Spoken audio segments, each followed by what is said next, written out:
So I just finished one of the cutest games of 2021, Haven Park, a cozy top-down 3D exploration game, and I have some thoughts about it. It's a game that I've had my eyes on since its announcement, and I even featured the game in a previous video. Lately, with all the calamity and chaos surrounding us at every turn, I've been drawn to warmer, more relaxing, and shorter, more carefully crafted experiences just to try and de-stress or calm down for a bit. I finally got to experience this game in full, so in this review, I'll try and help you determine if Haven Park is worth it for you, if you might like a game like this, and if what drew me to Haven Park was backed up by its total presentation and gameplay. Sit back, relax, smash that subscribe button, and let's get into this quick review of Haven Park.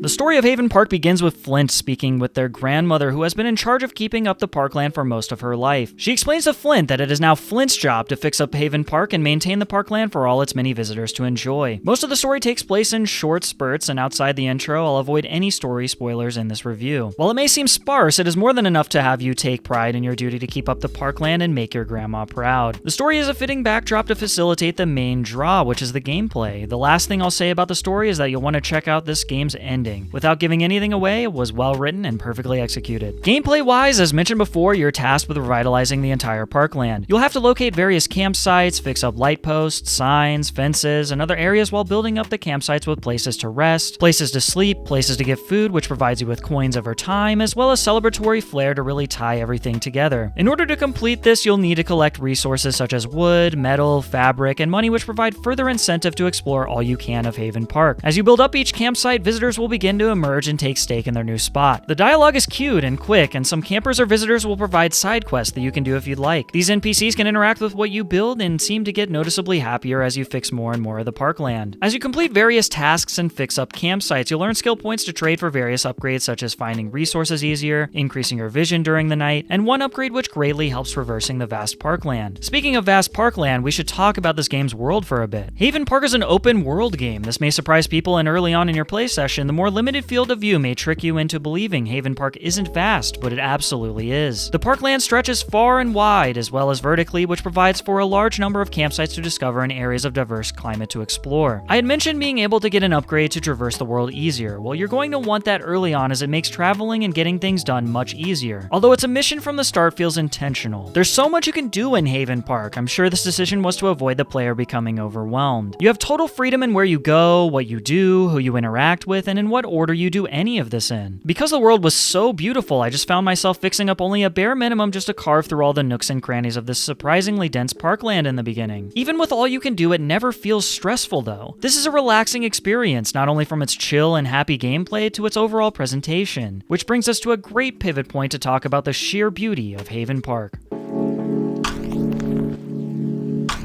Haven Park has a stunning low-poly art style. Along your journey, you'll see pops of blues, greens, and browns, all with a woodsy atmosphere. Combine this with the adorable character and NPC designs, you have the gaming equivalent of a warm blanket fresh out of the dryer. There is a distinct day-night cycle which helps the world feel alive, with sunny beaches during the day and fireflies floating around at night. The level of detail within the different climate zones all contribute to the feeling of excitement and wanting to know what I can discover next. The art on display within what you can add to each campsite is impressive as well. From even a simple torch, everything adds up to create an environment that feels warm and calming. Audio-wise, the soundtrack is exquisitely written with an orchestrated feel, and the sound design is something you should totally pay attention to. The outdoor sounds of bugs and wind make Haven Park feel lived in and loved, while the little details with the sound design, such as having your sounds echo when over a bridge, is so thoughtfully executed, and it invokes feelings of going camping or being in nature for those that have distinct memories of that. From dropping in water, to crunching on snow, to even just hanging out by a little old radio. The attention paid to sound design in Haven Park is carefully crafted, and it shows.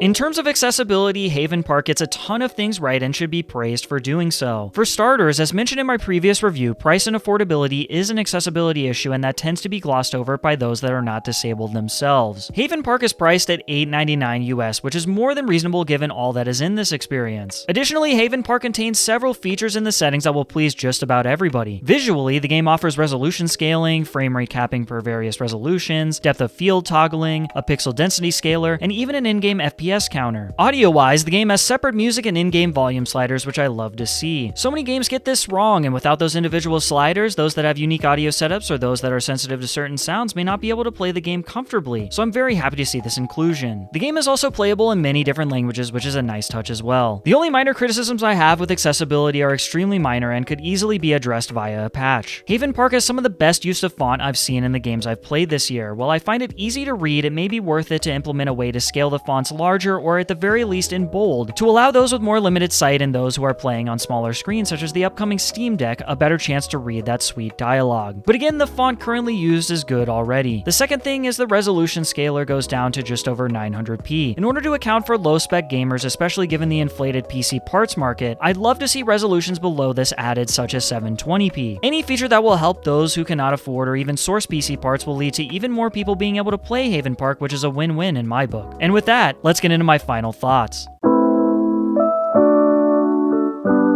Haven Park is a cozy, relaxing, and warm adventure from beginning to end. It's not a particularly long game, and yet I felt perfectly satisfied at the end of my playthrough. I experienced a surprisingly dense and vast open world. I made several NPCs happy. I learned more about the park's past, and I tackled responsibility in a healthy and stress-free way. The game is beautiful, which is boosted further with its carefully crafted sound design. Its story is simple, yet effective. It's an experience that can be finished in a single extended play session if that's what you desire. It's the kind of game I could see being played on a trip, and it's something I can recommend to kids or adults. For those reasons and more, it's a game deserving of the Your Friend Jacob seal of approval. If you're wondering if you should purchase this game, then I'll try and help you even further. If you're someone who likes cozy, open, relaxing, and go at your own pace experiences, then I wholeheartedly recommend this game. If you want a little more linearity and hand-holding, then you'll need to determine how rigid you are with those types of experiences. I think at its price, it's still worth a shot, but it may not be for you. If you do decide to purchase Haven Park, take your time. Explore all there is to explore, meet as many quirky NPCs as you can, and make sure to try and reach the end. You'll be glad you did. Thank you so much for checking out this review. What do you think of Haven Park? Let me know in the comments below. Are you interested in purchasing Haven Park on PC or Nintendo Switch after watching this review? Let me know that as well. If you like this video, please leave a like, and if you can, please subscribe, as subscribing helps the channel out quite a bit. I'm looking to do more reviews, and your support means the world to me. Thank you so much for watching this video, and I hope to see you again in the next one.